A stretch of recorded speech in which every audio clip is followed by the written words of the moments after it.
Hello, everyone, and welcome to Talk Nerdy. Today is Monday, December 9th, 2024, and I'm the host of the show, Dr. Cara Santamaria.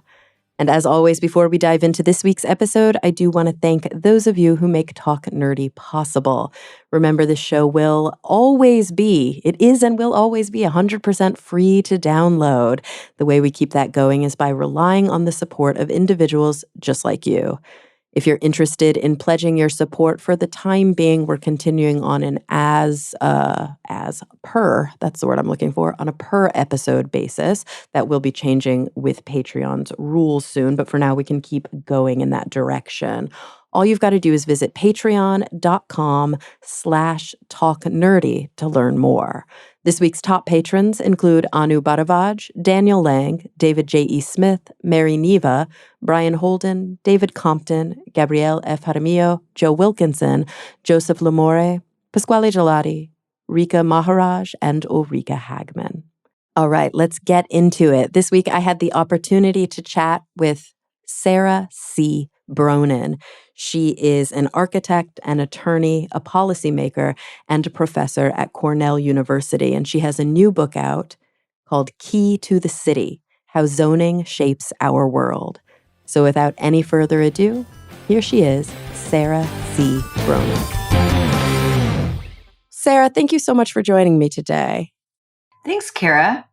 I am looking forward to chatting about your really interesting work and also about your new book, Key to the City: How Zoning Shapes Our World. But before we get into the ins and outs of zoning and how we are really affected by these policies that many of us aren't even aware of, I would love to learn a little bit more about you and kind of how you got to be a subject matter expert, because you have an interesting background. You're a legal scholar and an architect.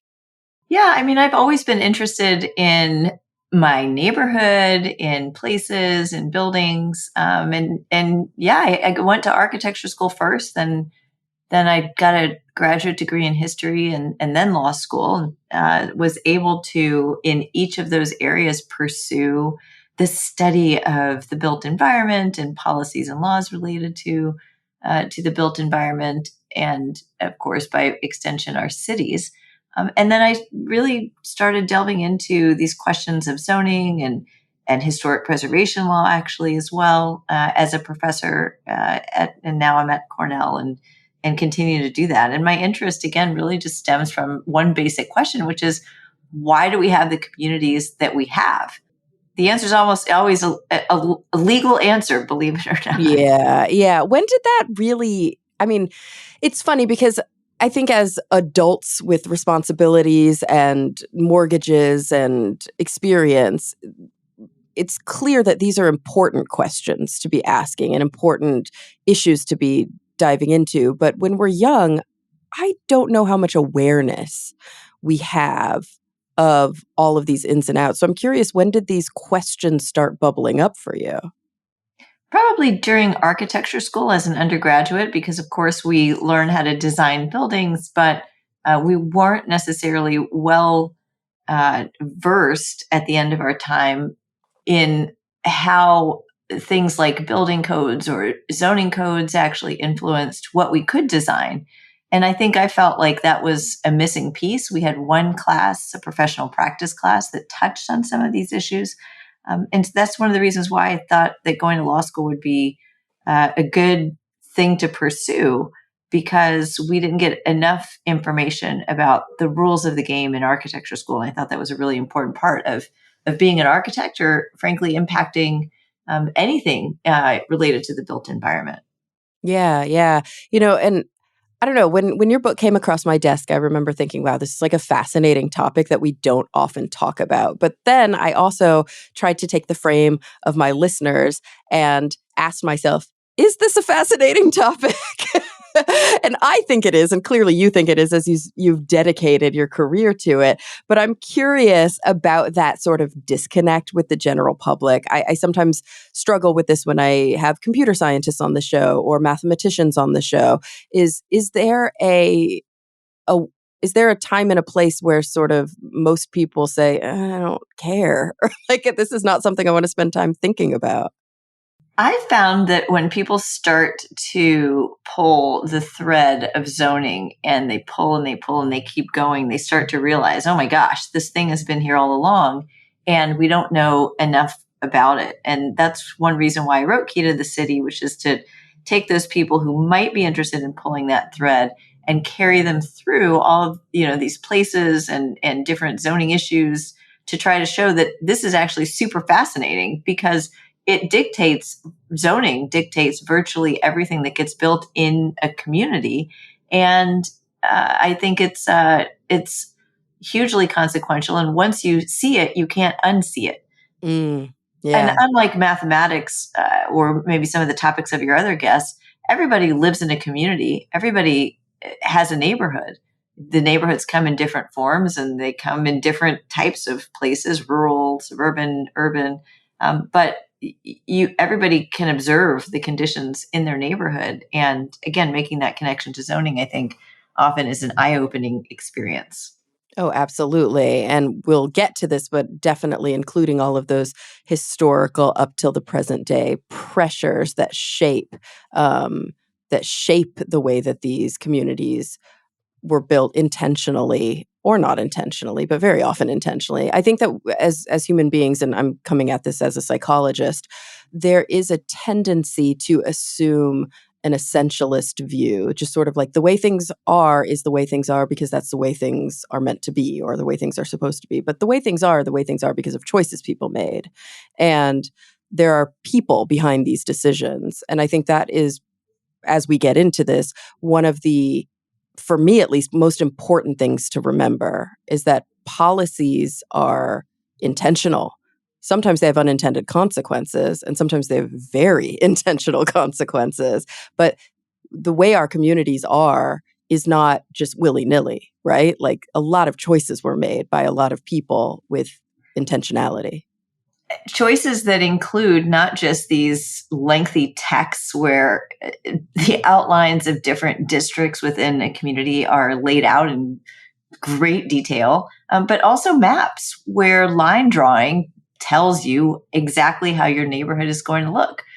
So very intentionally, in terms of this technical framework, the maps, the line drawings, but also I think you're referring to maybe the history of zoning and the fact that 100 years ago it emerged as a tool primarily for separation and even segregation.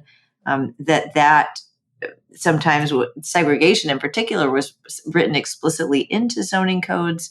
That, of course, is no longer legal, but some people feel that the intent to exclude is very much alive and is embedded in zoning codes around the country that make it harder for people to live in a community by restricting the amount of housing that can be built in it. Hmm. So maybe we take a step back and we talk first about that word that we keep using, zoning. What is zoning? What does that word actually mean? I define it as the uh, basically the division of a community into districts that are distinctly regulated. And that regulation can take the form of regulation on land uses. So what happens inside a building, the structures on that land. So essentially how a building can be built, how tall it can be, what shape it might take, and the lots on which these buildings are built. And so the lots, how big they are, how much of them can be developed, and so on. So uses, structures, and lots, and zoning is the district-based regulation of all of that. And so I am recording back in time because I'm over here in Los Angeles. You are a little ahead of me in DC. Are you in DC currently? I sure am. In DC, yeah. And so we are sort of on opposite sides of the country, and we are both experiencing I guess, I don't, repercussions sounds strong, but the outcomes of these zoning laws. So I'm curious, when you first started to dig into writing this book, obviously you had a wealth of knowledge even going into it, but where did you start? How did you say, okay, this is how I'm going to tackle this topic? Well, I started really in conversations with my agent and publisher, both of whom obviously have much more extensive experience than I do as a writer. Something that I've written a lot of uh, legal texts, whether that's legal treatises or books or law review articles, and the shift to writing for a more popular audience was something that I did have to think about. And as we talked about maybe how I might pull this off, it was suggested that I go back to the people. And you mentioned people are part of these conversations, and the individuals and specific places. And the place where I've had the most experience in zoning issues is the city of Hartford, Connecticut, Connecticut's capital city, where I chaired the City Planning and Zoning Commission for 7 years. And I was able to think back to the hundreds and hundreds of people that I met during that process and worked with, and fellow commissioners and individual neighborhood leaders and small business owners and even kids, and tried to think of who might be representative of the issues that people in neighborhoods all over the country might be grappling with.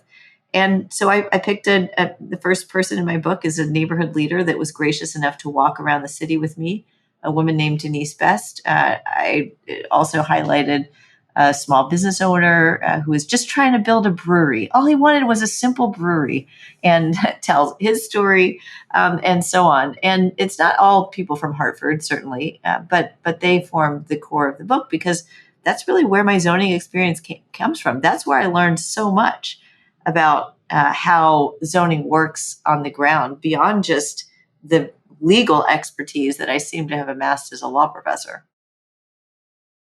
And it seems as though you sort of divided the book roughly. I mean, I think they interweave quite a bit, but divided the book into three general sections. Like, you talked about sort of like commercial, and then you talked about residential, and then you just talked about general design and aesthetics of sort of the entire community that we live in. Would you say that that's a good summary?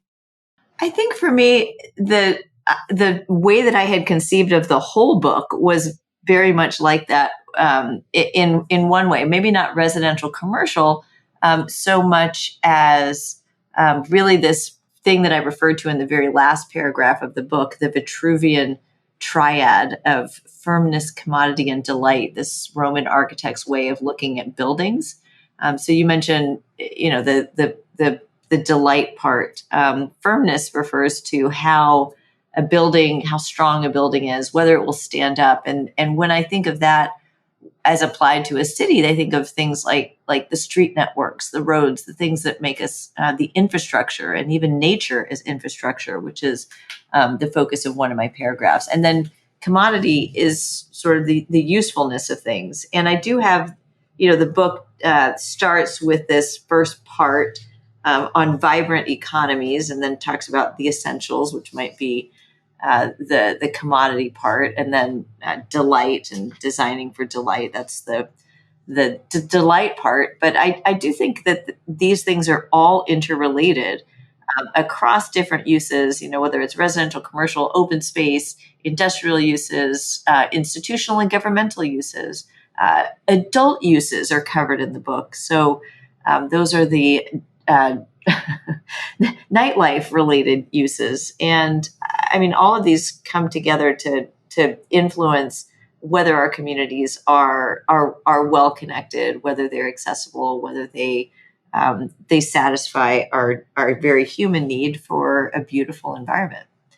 So can you help us understand a little bit? And, I'd say that probably over 50% of the listeners of the show are here in the United States, but a large minority are around the world, where they may have their own zoning laws, their own zoning regulations, or none at all, or maybe that's not how they refer to it. Maybe there's a totally different kind of approach to regulation in those areas.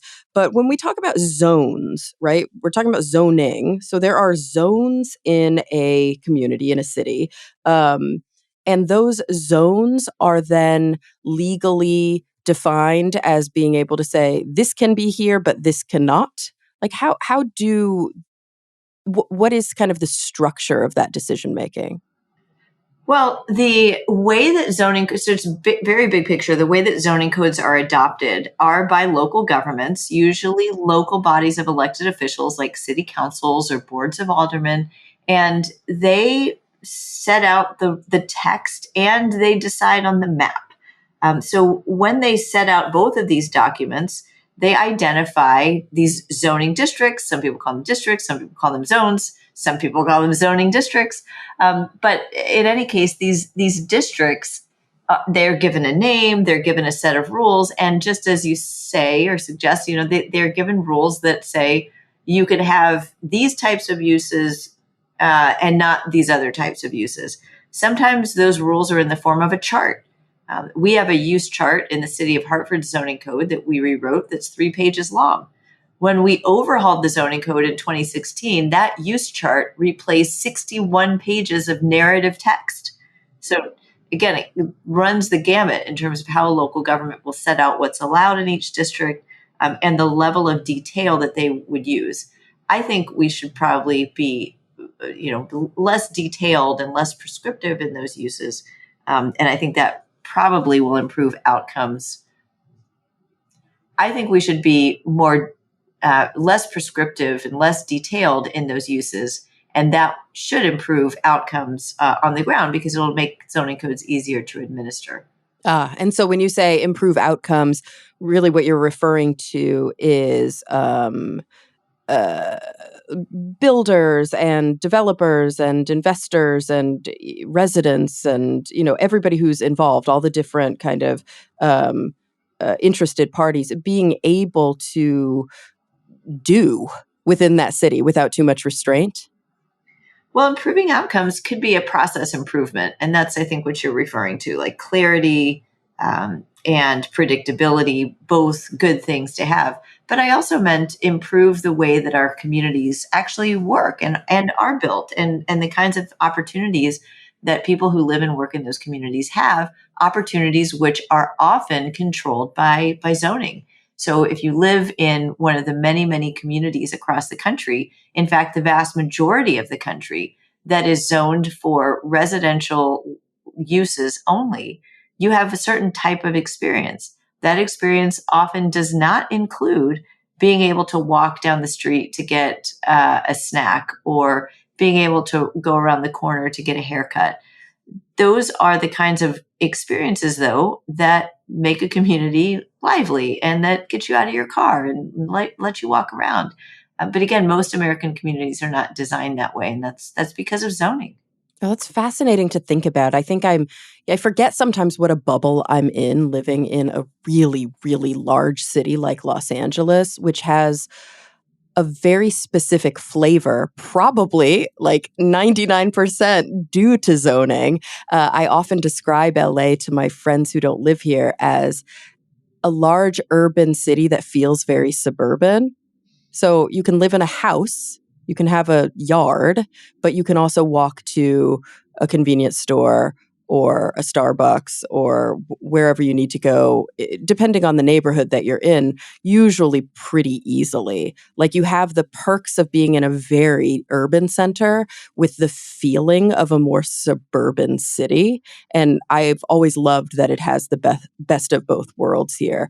But you're right. That's not always the case. I think back to my time spent in Texas, and very often when you're in these large planned communities, you have to drive out of them to do anything. I love how you characterize LA as being the best of all worlds Uh-huh. because not everybody would characterize it that way. So let me first get that out. But I think you're in these big diverse cities with lots of different neighborhoods. I mean, LA has probably. I actually don't know how many zoning districts LA has, but I mean, it's a massive city, like land-wise, so so it probably a is a lot. massive city, but it actually, I don't think has a zoning code that's longer than a much smaller city, the city of Boston, which is 42 square miles and has a 3,800 page zoning code. Oh, jeez. Um, even New York City's is only a couple thousand pages. So most codes, by the way, not to alarm your listeners, most codes are about 150, 200 pages, still very lengthy, but not several thousand pages. And I think I might have lost my train of thought there, but only to say that cities, even very complicated cities, sometimes have very short zoning codes. Like Chicago's is only 300 something pages, which again, Chicago, like LA, is a very complicated city with lots of different neighborhoods, lots of different types of developments, and yet it has a trim zoning code that happened after a comprehensive rezoning, which most cities are afraid to do. So I talked about the process by which zoning codes are adopted, and most of the changes that are made after a zoning code was adopted 50 years ago, 100 years ago, have been piecemeal changes, not the kind of change we made in Hartford, which is overhauling the whole code. And the reason for that is just people feel like they have some expectations in the existing zoning code, even when it's hurting them. So in Key to the City, I try to point out those types of zoning provisions that can be really harmful, and also show some places where communities have changed their codes to help to actually satisfy community priorities and needs. Can you share maybe a really obvious example of a zoning code actually harming the residents within the community? I'll maybe talk about a potentially non-obvious example, Oh, actually, okay. which is Yeah. a provision in zoning codes, virtually in every zoning code in the country, that says that for everything you build on a piece of property, you have to build a parking space or two spaces or hundreds of spaces, depending on what you're building exactly. Now, some people might say, well, that parking space is like requiring that is a good idea, because you don't want the parking to be spilling out onto the street. You don't want for a developer to not provide enough parking for, let's say, a new apartment building. But what we have actually seen in minimum parking requirements is that they increase the price of housing because they decrease the amount of housing that can be built on a lot. And they actually create infrastructure for cars that encourages more driving, more curb cuts. And we also know that developers, if they need to attract tenants, they're going to build parking into their model. But zoning codes all over the country don't disregard that. They sort of say, well, that's something that we're going to mandate whether it's needed or not. And you can't really. To me, those are not justifiable in a zoning code for a number of different reasons. And I think that's an awareness that people are starting to have, thanks to the Parking Reform Network and some other groups out there, the work of UCLA professor Donald Shoup. And I'm hoping that those are exactly the kinds of provisions that I reveal in the book that say, hey, this is something that we do just as a routine. We've just done it in virtually every zoning jurisdiction. By the way, not in the city of Hartford, where we lifted minimum parkings citywide. It's interesting because it also goes to show something that we were sort of tapping into a couple questions back, which is this idea that like zoning cities, the experience as an individual or a family living within a community, they're just not one size fits all. Like I described LA as having the best of both worlds, urban and suburban. And you sort of laughed. You're like, yeah, not everybody sees it that way. And I think about parking, for example, that encouraging less car use or encouraging more car use is going to be deeply dependent on the public transit within the city, on the population density within the city. There are places where you just cannot get by without a car, and there are other places where most people don't have cars. When you think about the way zoning codes work, though, which is to add requirements to existing buildings that have changed their uses, so conversions that are happening in a lot of places in LA, or adding requirements to new buildings that are being constructed, you do wonder whether developers themselves recognize that if they're in a neighborhood where people need a car, they'll build enough parking spaces so that the residents have access to it, and probably not a parking space more. You do see in LA a pretty innovative adaptive reuse ordinance that cuts down on minimum parking requirements for conversions, particularly conversions from office to housing. And that's been really successful. And you hope that you see more jurisdictions adopt that approach citywide, at least for those conversions, because those are the kinds of projects that are desperately needed in cities all over the country, and that are hindered by minimum parking requirements that say that, well, if you change it from office to residential, you've now got to add all this parking that was never built in the first place on those lots. And so where is it going to go? And instead the buildings just sit there, or you have to go through a big variance process. So it does have some consequences that people who might think, again, on its face, this is logical and reasonable, but it's really not. I'm curious, only because so I live in an interesting, very modern. Some people hate it. I personally love it from an environmental perspective, but I live in small lot housing in Los Angeles. So they're single family homes. They're sold as single family homes, not townhouses, condos, whatever, because there's like the tiniest air gap in between each house. But they're these, tall structures where like the square footage of my house is higher than the square footage of the lot that I own because it's built up, right? And this is kind of a new, maybe not so new anymore, but trend that you see in these urban areas where more people can live on less land, but still have a lot of the, I think, comforts of owning their own home. And a lot of these small lot houses, the ones in the front of my development, for example, that face the main street, are mixed use. So they have a commercial space downstairs, and then they have the living spaces upstairs. And I've always been really curious about mixed use housing and why we see it so often in larger cities, and we almost never see it in more suburban areas. Well, mixed use neighborhoods provide what I think a lot of people would like to see, and that is the convenience that I mentioned earlier, and also just the basic neighborhood vitality, not to mention the fact that it means that they can do more with their properties. We don't see it in vast swaths of the country, though, because there had been, especially in the 1960s, even the 70s, and of course, continuing onward, this idea that the American dream were these large lot, single family housing only communities with a driveway and two cars in every yard, and all of that.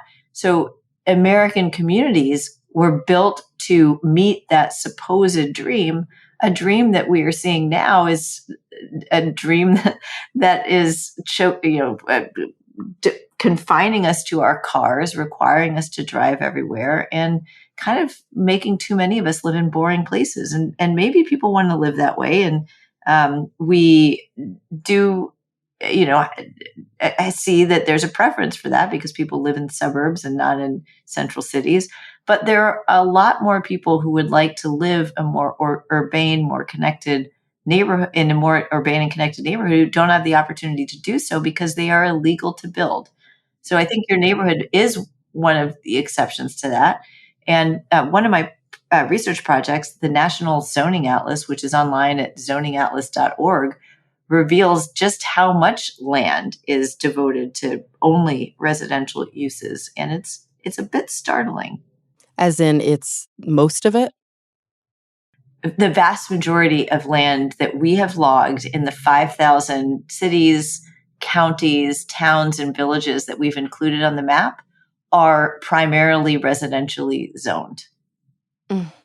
I can't help but feel like, I know this is like the weirdest comparison, but I'm very morbid sometimes, and a lot of my work involves death. That's a separate conversation for a separate day. But I can't help but feel like it's the same as like the cemetery problem. There's just so many of us, and we can't keep taking up so much space just for our bodies. Like, we have to figure out how to utilize this space in creative ways.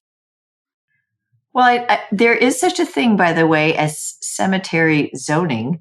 Okay. If we want to talk deeply about that, in fact, we were just looking at one of the large cemeteries in Brooklyn, which is actually zoned for residential uses.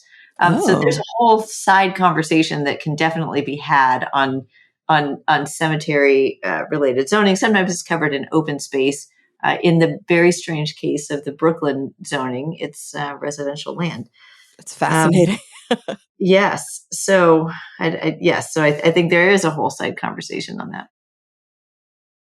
Yeah, but it is interesting to think about these core questions. I think people think about, okay, we're talking about zoning, we're talking about how it shapes our world, but like really at its base, we are individuals or families or, at whatever level of sort of resolution we want to be viewed, and we are trying to exist in a community. We have to eat here, we have to sleep here, we have to work here, we have to purchase our goods and services here.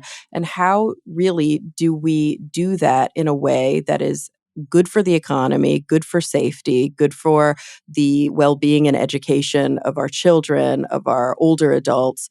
And just thrive. And I think that, coming back to the earlier conversation, not everybody in a community wants the same things.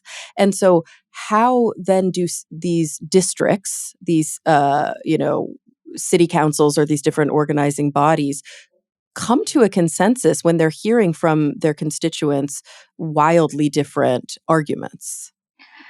It's difficult, and it's difficult for decision makers who hear predominantly from one group. And we've seen that from people who have studied zoning meetings, that one group typically tends to be homeowners that have been in a community for some time.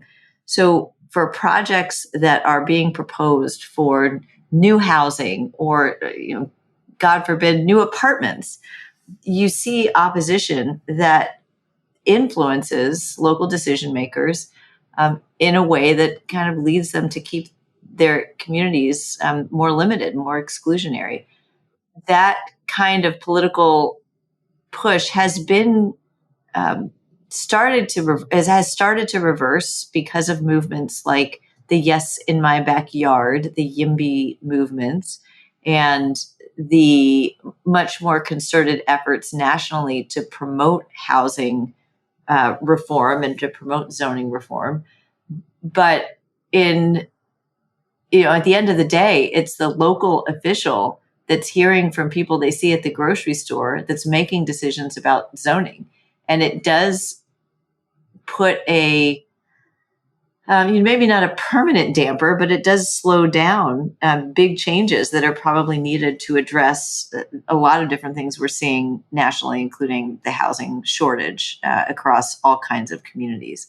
That's one of the reasons why you see states getting more involved in articulating what kinds of powers local governments can exercise at the local level, because it is the states, after all, that have given the local governments their authority to zone.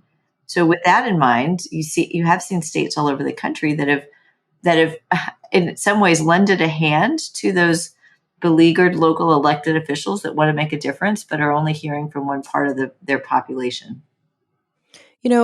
It's interesting you mentioned these movements like the YIMBY movement, which is obviously a counterpart to this historical and even, heavily still today NIMBY mentality of not in my backyard. And so I'm curious about some of these consequences, like we started the conversation referencing of maybe those with the loudest voices, those who are most likely to show up, or those with homeowners who have the means to be able to go to these meetings, to be able to hire the babysitter, et cetera, et cetera. Uh, What happens when the zoning laws are written to keep things and people out, whether it's racial discrimination, whether it's we don't want these, low income neighborhoods, whether it's we don't want, I don't know, liquor stores or um, XYZ. I don't want this not in my backyard. So, okay, not in my backyard. Where do these things go? Because these people still exist and these businesses still exist. The consequence for communities is often felt by the members that are in the communities themselves. Not having diverse housing options means that their children can't access their community. It means that when they age out of having a large lawn and not wanting, maybe they age out of driving, they don't have a townhouse or condo options to go to because They went and protested it 20 years ago. So I think in a lot of ways we have seen that communities that have kept new housing options out have hurt primarily themselves.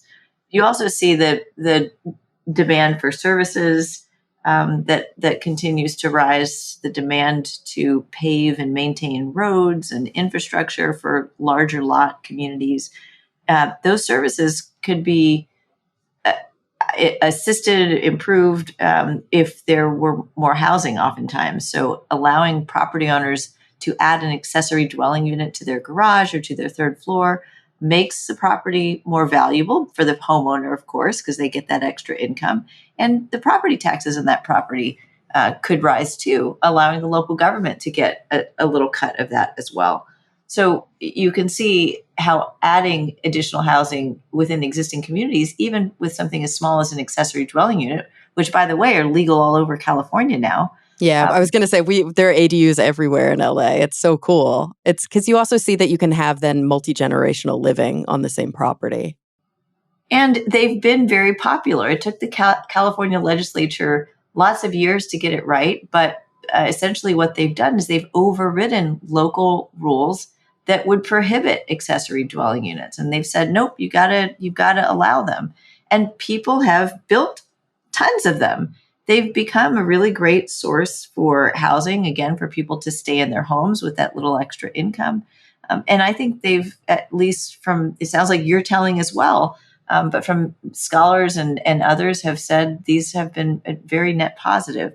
And that's been, the stroke of a pen in Sacramento that's trickled down to local governments having to approve these. But I think it's, again, a very important lesson that if you allow people to explore these housing options, they do it, and they do it in a way that benefits even the existing property owners.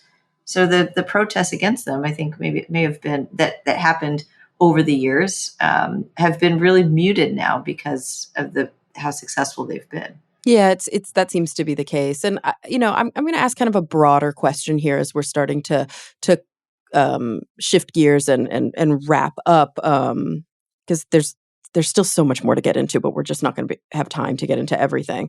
But I can't help, and this is probably a theoretical line that I'm drawing, so I want you to help me with the hard data.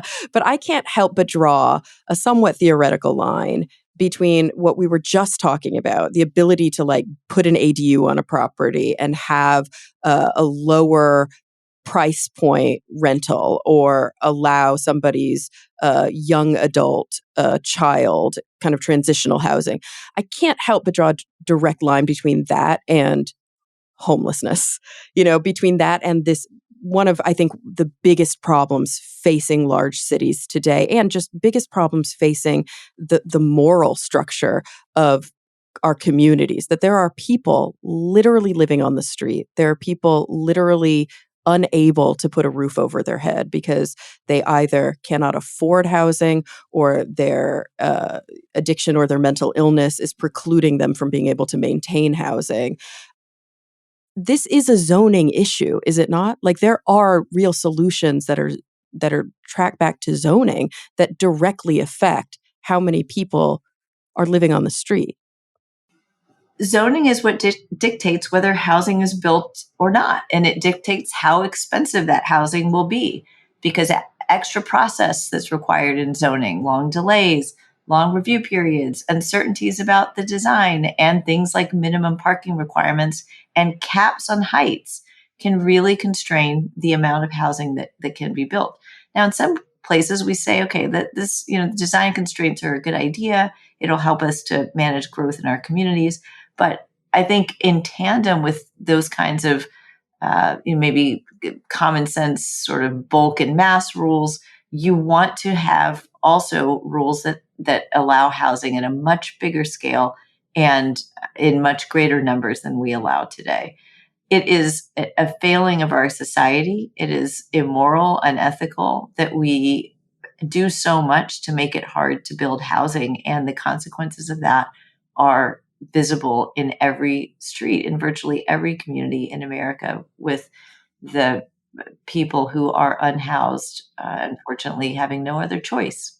Yeah. Yeah, I think that's an important point to really just sit with, that yes, it is more complicated than that, but also it is that simple. If there's not a place for somebody to be able to go and they can't afford to go there, they won't go there. Like if you can't afford a roof over your head because either there aren't enough roofs, like there literally aren't enough places for the amount of people there are, or those places are out of financial reach, then people will be unhoused. In You're some right. ways, it It is that is simple. simple. People are unhoused because they do not have housing, and zoning plays a huge role in it. So, whether you come to the conversation about zoning thinking primarily about housing, which is what we've mostly talked about today, or you see how zoning might actually have these cumulative effects on the environment with the minimum lot sizes in particular, on local economies with how and whether small businesses are allowed to exist or expand, on our sense of beauty and place, which is something that's influenced by zoning. I just think, zoning has, again, all of these threads to unravel. And I hope that I've covered a whole bunch of them in the book. Absolutely. Even the things that we didn't get to today, as you mentioned, tree cover, green belts, places to be able to grow food, like all of these things that really do deeply impact communities and sometimes butt up against things like more housing. That delicate balance. You really dive deep into so many different areas within the book, and I'm grateful, first of all, for your work, because I think it's one of those unsung thing. It's often happening in the background. I think a lot of people just don't peel back the curtain to think about how important these conversations, these policy decisions are to our day-to-day life. And I think that this book does a beautiful job of sort of bringing that to the surface so that now when we are walking around in our communities, we can appreciate them at a deeper level. And I think that level of understanding helps us have more ownership over the place that we call home. Oh, I love that. Thank you for saying that. That's exactly why I wrote this book. Oh, I'm so glad. Everybody, the book is Key to the City: How Zoning Shapes Our World by Sara C. Bronin. Sara, thank you so much for spending time with us today. Thank you so much for having me, Kara. Absolutely. And everybody listening, thank you for coming back week after week. I'm really looking forward to the next time we all get together to talk nerdy.